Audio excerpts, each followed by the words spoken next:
आप जानते हैं आजकल एक नया फिनोमेना और कुछ साल से ये चल रहा है, वो है ग्लोबल वार्मिंग का। मतलब कि हमारा जो देश है, हमारी जो पृथ्वी है, पूरी पृथ्वी है, उस पे एक प्रकोप तरह का है गर्मी का, क्योंकि हम डिफॉरेस्टेशन कर रहे हैं, जंगल काट रहे हैं और अर्बनाइजेशन और बिल्डिंग बहुत ज़्यादा बना रहे हैं। इस कारण से जो तापमान है पूरी पृथ्वी का, वो धीरे धीरे धीरे करके पिछले कुछ डेकेड से बढ़ता जा रहा है और गर्मी बढ़ती जा रही है, जिस कारण से ये तापमान बढ़ने से जो फ्रोज़न लेक्स हैं वो पिघल रहे हैं।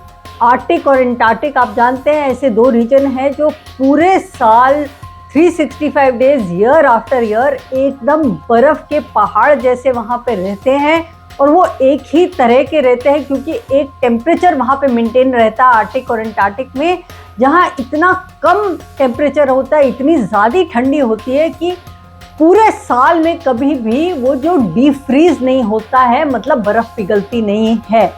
मगर ये था अभी तक। कुछ सालों से ये रिवर्स हो रहा है प्रोसेस, क्योंकि गर्मी और तापमान बढ़ रहा है। खासकर इस साल एक स्टडी हुई जहाँ पे पता चला कि परमाफ्रॉस्ट की जो लेक्स हैं आर्टिक एंटार्क्टिक रीजन्स वगैरह में, जो फ्रोज़न लेक्स हैं, बिल्कुल जो लेक बर्फ़ की तरह हमेशा कई सेंचुरी से बर्फ़ की तरह ठंडी पड़ी हुई हैं, वो धीरे धीरे मेल्ट होना शुरू की है। वो बहुत ही चिंता का कारण है। और वो जब लेक्स, जो फ्रोज़न लेक्स थी, वो पिघल रही हैं, उसमें से एक नया फिनोमेना निकल के आ रहा है, और वो है जो डॉर्मेंट वायरस थे, वो दोबारा उनको जीवन मिल रहा है गर्मी से। डॉर्मेंट वायरस क्या होते हैं? जो एक डेड हो चुके होते हैं। वायरस क्या है? एक बहुत टेम्परेचर जब ठंडा हो तो वो सरवाइव नहीं कर सकता, वो डेड हो जाता है। बहुत ज़्यादा ठंड में वायरस कंटेजियस नहीं होता है, वो स्प्रेड नहीं हो सकता है, इसलिए वो एकदम फ्रीज हो जाता है, जिसको बोलते हैं डॉर्मेंट इंग्लिश में। तो डॉर्मेंट वायरस जो ऐसे लेक्स जो हमेशा बर्फ़ की तरह जमे रहते हैं, उसकी तह के नीचे ऐसे डॉर्मेंट वायरस ट्रैप्ड रहे, क्योंकि बहुत सेंचुरीज पहले, कई सौ साल पहले कोई वायरस अगर रहा हो, या कई हज़ार साल पहले कोई वायरस रहा हो, वो ट्रैप हो गया और डेड हो गया ठंड के मारे, और वो उस बर्फीली लेक के अंदर ट्रैप रहा।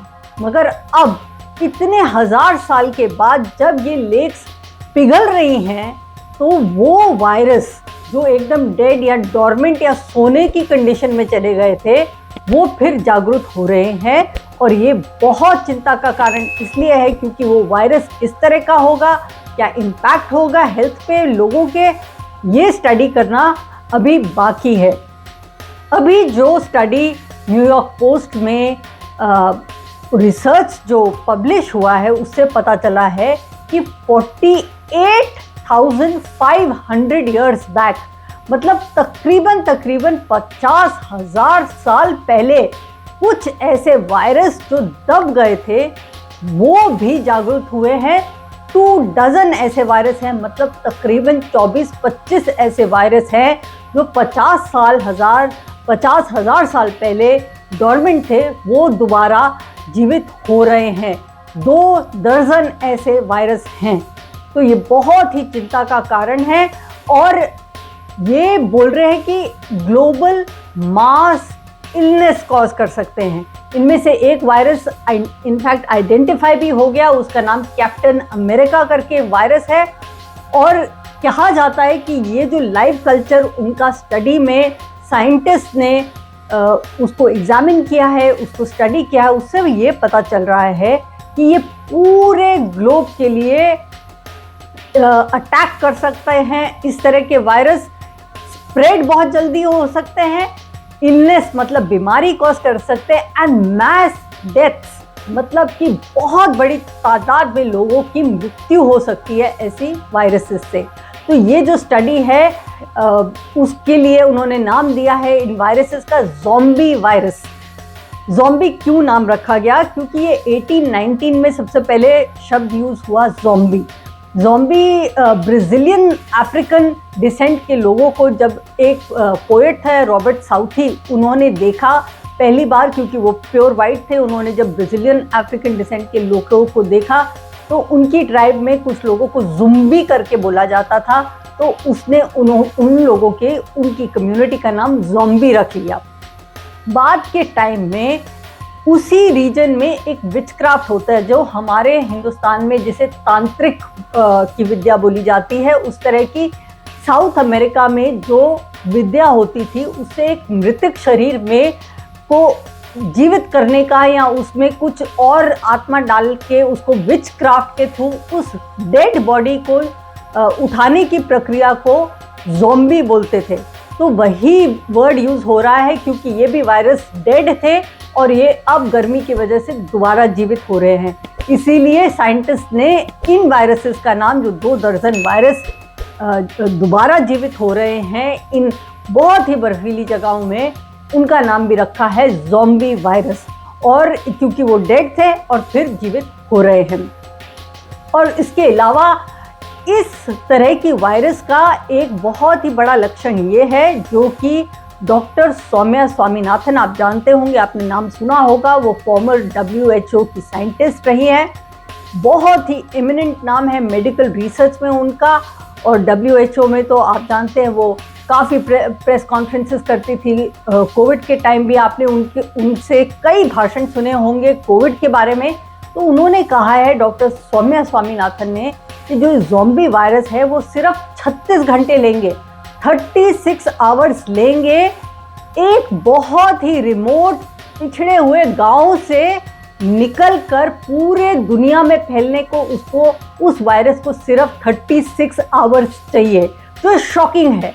तो आप सोचिए कि आर्टिक या अंटार्कटिक से भी ये वायरस अगर उभरे और उठ के स्प्रेड होने लगे तो 36 घंटे के अंदर अंदर ये पूरे वर्ल्ड में लोगों को इन्फेक्ट करना शुरू कर सकते हैं और इलनेस और डेथ कॉज कर सकते हैं। हालांकि साइंटिस्ट ने ये ज़रूर कहा है कि इनका एकदम अलाइव होके इस तरह से स्प्रेड होना, जिस तरह से कई हज़ार साल पहले उनकी प्रक्रिया थी या उनकी इफ़ेक्टिवनेस थी, शायद आज ना भी हो सकता है कि वो उस तरह से जीवित होके स्प्रेड ना भी हो, मगर एबिलिटी ज़रूर है कि अगर हो तो होने को हो भी सकता है। इसलिए जिस तरह से कोविड किसी ने अनुमान नहीं किया था, सोचा नहीं था, गेस नहीं किया था कभी कि इस तरह की चीज़ होगी और वुहान की लेबोरेटरी से निकल के, चाइना से निकल के पूरे संसार पे इस तरह से फैल गया कोविड, उसी तरह अगर कोई वायरस आगे के दिनों में, जो मृतक वायरस था, एकदम फैल भी जाए तो उसके लिए कहना कि ये कभी हो नहीं सकता, ये नहीं कहा जा सकता, ये पॉसिबिलिटी ज़रूर है।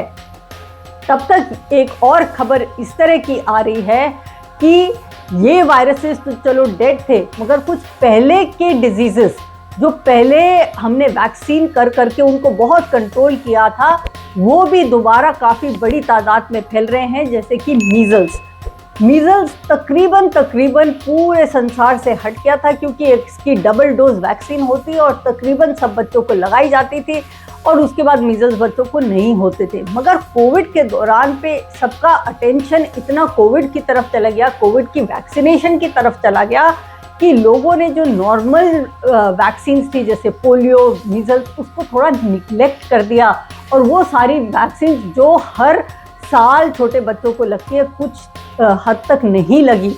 इसीलिए 2021 जो कि कोविड का भयंकर साल था, उस साल 9 मिलियन केसेस मीज़ल्स के बच्चों के दोबारा उठ के आए हैं और ये ज़्यादातर अफ्रीका और एशिया में आए हैं।